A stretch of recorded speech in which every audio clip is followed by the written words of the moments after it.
Well, we've got ourselves some Detroit Red Wings trade updates heading into today's NHL action.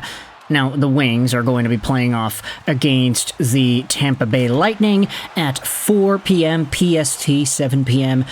Eastern, and unfortunately, at the time of me speaking into this microphone, I personally do not know if Lucas Raymond's going to be in the lineup. Now, this video is going to be uploaded and public on YouTube a lot later than the time I'm speaking into this microphone, so by the time you're watching this, maybe there actually is a verdict. Maybe we know what happens with Raymond, if he plays, if he doesn't, but the Red Wings actually did look pretty good when he wasn't in the lineup against Florida the other day.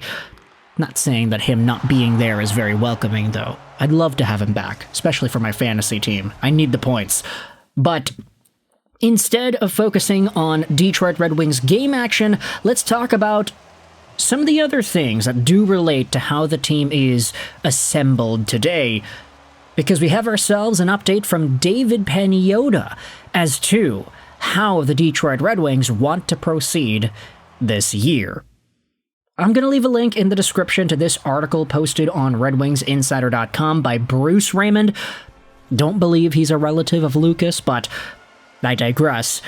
The article is titled that Steve Yzerman officially placing 2 defensemen on the trade block as a star prospect stolen a roster spot. The title's kind of weird, kind of clickbaity. You know, I kind of do this for a living, so I understand how the clickbait works. But there is a quote from David Pagnotta in this piece that I wanted to dive into here. Take a look at what Pagnotta said on a recent appearance on the DFO Rundown podcast, highlighting a new report regarding the Red Wings' next move.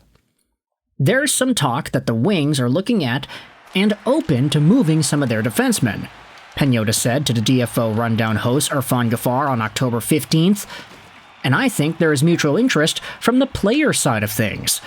Erik Gustafsson and Travis Hamonic, those are a couple of veteran pieces that they have brought in, and it doesn't look like there is much room for some of these guys. I think they've started to explore the possibility of moving them, or at least letting everybody know that there's some availability there with respect to those guys. This is what Pagnotta then followed up with.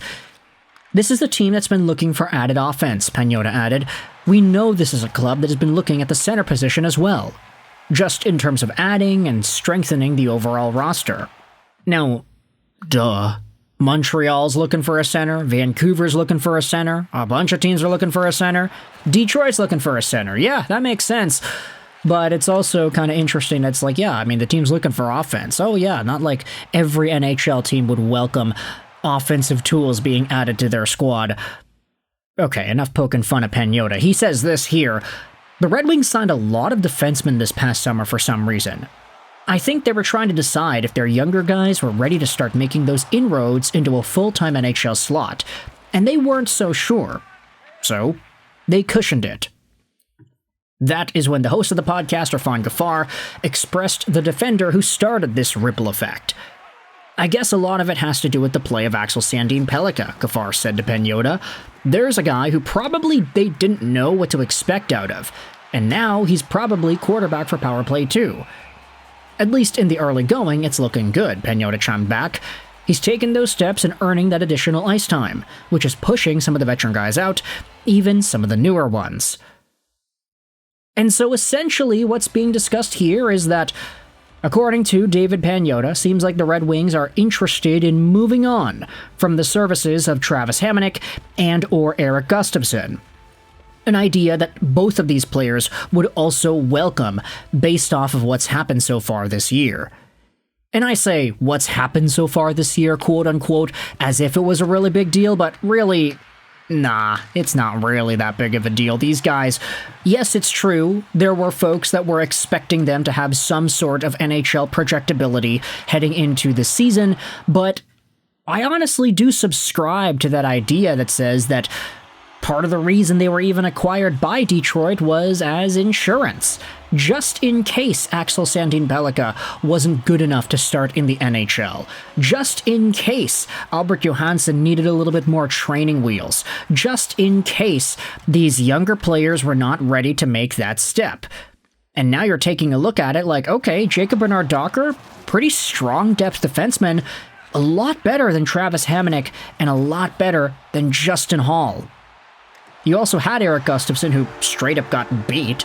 He was outplayed by a bunch of these other younger dudes and wasn't given a roster spot because of it. You don't need him necessarily running top power play, you can just leave it to Seider, and it's fine. Now, hearing that both of these guys, in Gustafsson and Hamonic, would be welcome to a change of scenery and that the Wings are trying to move him, it makes sense in my opinion. You might be saying, alright, well, Erik Gustafsson, he was sent on waivers, right? And he didn't get claimed, right? So why would a team go out there and trade for him if he was available for free and nobody ended up getting him? Well, that's the thing. Now that they have cleared waivers, that part of their status is going to be there for a while. So there is extra added value if you are an NHL team that's trading for a Hamonic or a Gustafsson, because now, if they stink, you can send them to the AHL scot-free, and it's not like you're losing out on him on waivers for nothing because he gets claimed again.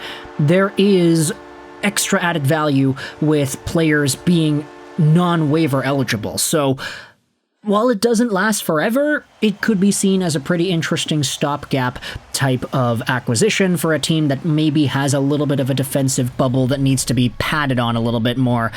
So for Detroit, I mean, there is a chance that they are able to move on from these guys, assuming they fully believe that the younger dudes, Axel Sandin, Pellikka, Johansson, Edvinsson, etc., are able to fully hold their role long term.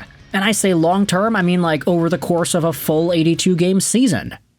There were enough roster spots to include one young rookie.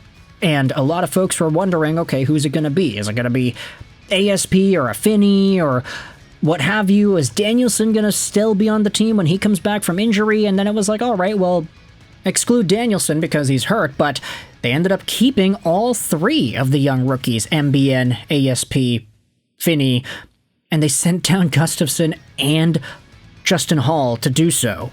Now Travis Hamonic is going through that same situation over here, but I think it's a really good sign that everything that Steve Yzerman did in the summer as potential bubble wrap for the team, just in case the young guys weren't ready, it's really nice to be able to peel back that plastic layer of film and say that, yeah, the product underneath, ASP, JBD, these guys, they're doing pretty well, and we don't really need that insurance anymore. We don't need Travis Hamonic chilling in the system just in case we think that some of these other younger guys are not ready or capable of holding their own at the NHL level.